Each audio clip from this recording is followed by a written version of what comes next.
Ce jour, à Washington, des travaux des assemblées annuelles du FMI et de la Banque mondiale, une session durant laquelle le Mali aura fait son grand retour au sein de la communauté financière internationale.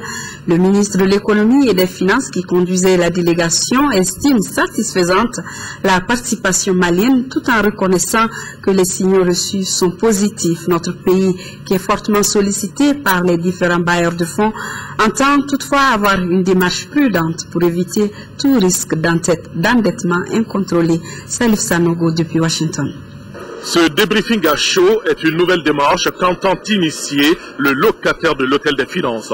Une nouvelle démarche pour un Mali nouveau qui fait un retour remarqué sur la scène internationale.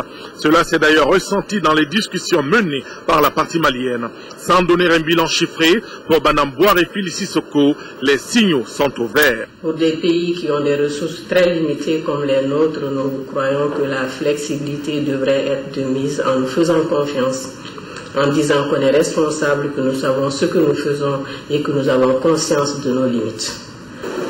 À n'en pas douter, l'engouement autour de notre pays est réel. Les différents partenaires financiers sont prêts à accompagner le Mali, un engouement face auquel la ministre de l'économie et des finances préfère adopter une attitude réaliste. Nous pensons qu'il faut être très prudent dans la gestion de l'aide et de l'endettement.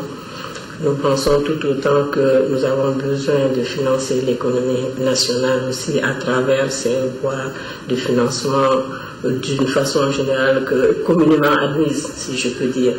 Donc je ne vois pas pourquoi on va se priver en tant qu'État quand même de s'endetter, mais toujours en restant dans la limite du raisonnable. Nous pensons que la gestion qui est confiée en ce moment-là à notre équipe par le président de la République, en fait, ce qui nous est demandé là-dedans, c'est une gestion en bon père de famille. Ça veut dire ce que ça veut dire en termes juridiques. Je pense qu'on ne peut pas dire mieux pour parler des questions de rendre compte à la population, de travailler de façon transparente, de faire en sorte que chaque franc de l'État qui est utilisé, on sache à quoi ça sert comme résultat achevé.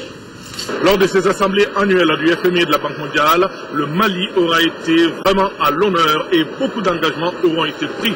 Reste plus qu'à matérialiser tout cela dans la vie de tous les jours afin que le panier de la ménagère puisse en ressentir les effets bénéfiques.